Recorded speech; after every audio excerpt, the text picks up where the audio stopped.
Hi friends, எல்லோரும் எப்படி இருக்கீங்க? நம்ம இன்றைக்கி மத்தியானம் என்ன சமைக்க போகிறோன்னா கருணக்கிழங்கு புளிக்குழம்பு, நெக்ஸ்ட்டு ஒயிட் ரைஸ், அதுக்கப்புறம் வந்துட்டு கீரை பொரியல் தான். நம்ம இப்போ புளிக்குழம்பு எப்படி வைக்கிறது அப்படின்னா, சில பேர் வந்துட்டு புளிக்குழம்பு வைக்கிறதுக்கு கருணக்கிழங்கை வந்துட்டு சட்டியில் வந்து தண்ணி ஊற்றி வேக வச்சு எடுக்கிறீங்க. எனக்கு வந்து அது கரெக்டாக எப்படி வைக்கிறது அப்படின்னு சொல்லிட்டு தெரில. ஸோ நான் என்ன பண்ணுவேன்னா, குக்கரில் கருணக்கிழங்கு போட்டு அதுக்கேற்ற மாதிரி தண்ணி ஊற்றி ஒரு 4 விசில் மட்டும் எடுத்து வச்சுக்கிடுவேன். 4 விசிலுமே அதிகம்தான். இன்றைக்கெல்லாம் கொஞ்சம் குழஞ்சிருச்சு தான். இருந்தாலும் பரவாயில்ல, குழம்பு தானே, ஒரு தடவை தானே. நான் ஒரு தடவை தான் சாப்பிடுவேன் புளிக்குழம்புனா. அத்தை தான் ஒரு 2 தடவை மறுநாள் கூட வச்சு சாப்பிடுவாங்க. ஸோ அதனால் நம்ம மட்டும் ஒரு தடவை தானே சாப்பிட்றோம் அப்படின்னு சொல்லிட்டு தான் நான் வந்துட்டு கொஞ்சம் சின்ன வெங்காயம் எடுத்துக்கிட்டேன். புளிக்குழம்புக்கு 2 தக்காளி எடுத்துக்கிட்டேன், ஒரு மிளகாய் எடுத்துக்கிட்டேன். சில பேர் கேட்கலாம், ஏன் புளி ஊற்ற மாட்டிங்களா, தக்காளி எடுத்துக்கிறீங்க அப்படின்னு சொல்லிட்டு. எனக்கு புளி ஊற்றுறது பிடிக்காதுங்க. ஏன்னா புளி ஊற்றுனா கொஞ்சம் புளிப்பு ஏறிடும். ஸோ டேஸ்ட் வந்து வேறு மாதிரி ஆயிரும். கரெக்டு தான், புளிக்குழம்புக்கு புளி தானே ஊற்றுவாங்க அப்படின்னு நீங்கள் கேட்கலாம். கரெக்டு தான், புளி தான் ஊற்றணும். எனக்கு ஏன்னா பிடிக்காது, எங்கள் அத்தைக்குமே பிடிக்காது. மை மாமியாருக்குமே புளி ஊற்றி புளிப்பாக இருந்தால் பிடிக்காது. ஸோ அதனால் நான் 2 தக்காளினா கூட ஒரு தக்காளி, ஒரு சின்ன தக்காளி சேர்த்துக்குவேன். இன்றைக்கி 2 தக்காளி மட்டும் தான் எடுத்துக்கிட்டேன். கொஞ்சம் சின்ன வெங்காயம், ஒரு மிளகாய் நறுக்கிட்டு, அதுக்கப்புறம் வந்துட்டு குக்கர் வந்து விசில் வந்ததுக்கப்புறம் கருணக்கிழங்கு எடுத்து வச்சுக்கிட்டேன். கருணக்கிழங்கு கொஞ்சம் வத்திருச்சு, ரொம்பவே தான் வத்திருச்சு, கொஞ்சம் இல்லை, ரொம்பவே வத்திருச்சு.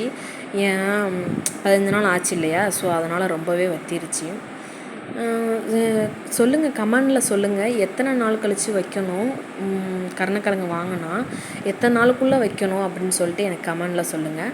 அதுக்கப்புறம் நம்ம எடுத்து வச்சுட்டு தொலியையும் உரிச்சாச்சுங்க. தொலி உரிச்சிட்டு அதை கட் பண்ணி வச்சுக்கலாம். கட் பண்ணி வச்சுக்கிட்டு அடுப்பை ஆன் பண்ணிக்கலாங்க. அடுப்பை ஆன் பண்ணதுக்கப்புறம் தவா எடுத்து வச்சுக்கலாம். நான் என்ன யூஸ் பண்ணுவேன் அப்படின்னா, இன்றைக்கி வந்து புளிக்குழம்புக்கு அப்படின்னு ருசியாக இருக்குன்னா இதயம் நல்லெண்ணெய் தாங்க. நீங்கள் இதயம் நல்லெண்ணெய் சேர்த்தா நல்லா இருக்குமா அப்படின்னு சில பேர் கேட்கலாம். இதயம் நல்லெண்ணெய் தாங்க ரொம்ப டேஸ்ட்டு கொடுக்கும். மித்த குழம்பு கூட நான் நல்லெண்ணெய் ஊற்ற மாட்டேங்க, இதயம் நல்லெண்ணெய் கடலெண்ணெய் தான் யூஸ் பண்ணுவேன். ஸோ இதுக்கு ஏன் அப்படி யூஸ் பண்ணுறேன் அப்படின்னா, கொஞ்சம் டேஸ்ட்டு கொடுக்கும்ல, ஸோ அதனால தான். தேவையான அளவு எண்ணெய் ஊற்றிட்டு கடுகு போட்டுக்கலாங்க. அதுக்கப்புறம் கொஞ்சம் நறுக்கி வச்சு சின்ன வெங்காயத்தை போட்டுக்கலாம்.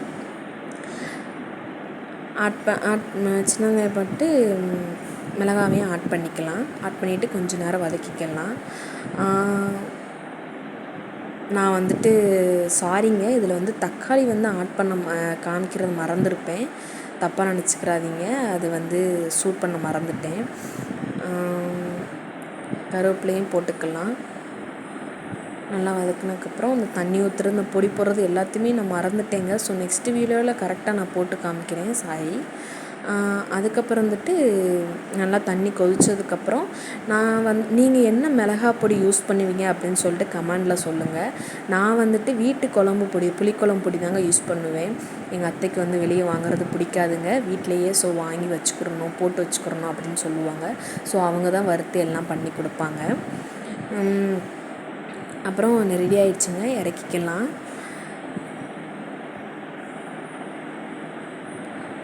எனக்கு வந்து உடனே தொடச்சிக்கிட்டே இருப்பேங்க. ஏன்னா எனக்கு வந்து கசகசன்னு இருக்கிறதே பிடிக்காது. ஸோ ஒரு தடவை செஞ்சுட்டேன்னா திருப்பி தொடச்சிக்கிட்டே இருப்பேன். அதனால் குழம்பு செஞ்சுட்டேன்.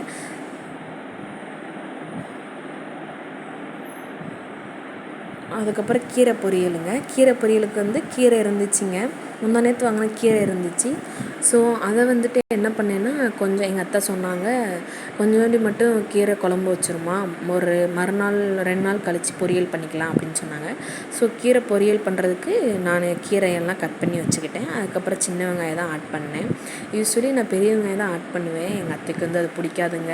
எங்கள் அத்தை சொல்லுவாங்க, நான்லாம் பெரிய வெங்காயமே யூஸ் பண்ண மாட்டேன், நீ சின்ன வெங்காயம் யூஸ் பண்ணவே மாட்டிக்க அப்படின்னு திட்டுவாங்க. ஸோ நம்மளுக்கு அதுதானே வேகமாக கட் பண்ண வருது. ஸோ அதனால தாங்க.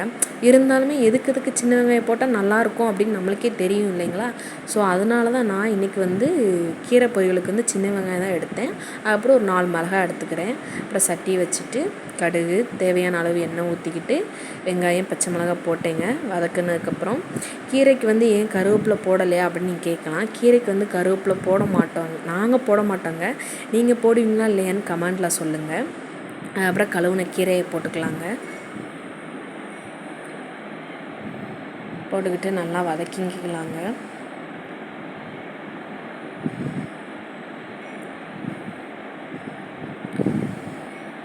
நல்லா வதக்கிக்கலாங்க. வதக்கினதுக்கப்புறம் கொஞ்ச நேரம் அந்த தண்ணி நான் தொளிக்க மாட்டேங்க. ஸோ ஏன்னா அந்த தண்ணியிலே அது வற்றட்டும், தண்ணி வந்து வரும்ல அந்த தண்ணியிலே ஸோ வற்றட்டும் அப்படின்னு சொல்லிட்டு நான் விட்டுருவேன். சில பேர் தண்ணி தொளிப்பீங்களா என்னன்னு தெரில, நான் தொளிக்க மாட்டேங்க. பாருங்கள் நல்லா கொஞ்சம் வற்றிருச்சா, அதே அப்படியே வச்சிருச்சு பாருங்கள். அதுலேருந்தே தண்ணி பிரிஞ்சு வருங்க, அதிலே வற்றிருச்சு. நல்லா இங்கே பாருங்கள் நல்லா வதக்கிட்டேன் பார்த்தீங்களா, நல்லா வதங்கிருச்சுங்க, நல்லா வற்றிருச்சு பார்த்தீங்களா. கீரையுமே நல்லா வற்றிருச்சு. வேறு பாத்திரத்தில் மாற்றிக்கலாம்.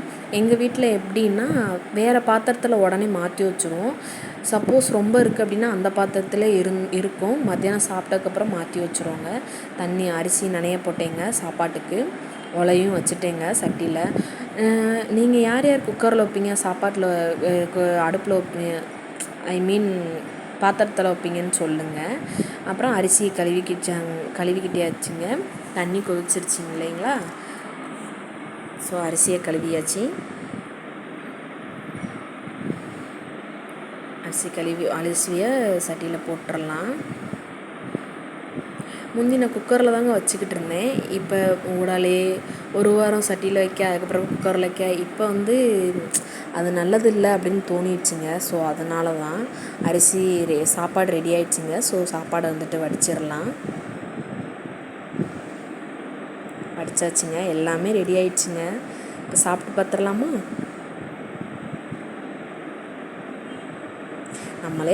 நம்மளே செஞ்சு நம்மளே சாப்பிட்றது நல்லா இருக்காது தான். இருந்தாலும் குக்கிங் நான் நல்லா பண்ணுவேன். எங்கள் மாமியாவோ எங்கள் ஹஸ்பண்டோ சொல்லுவாங்க. நல்லா இருந்தால் லைக் பண்ணுங்கள். தேங்க்யூங்க.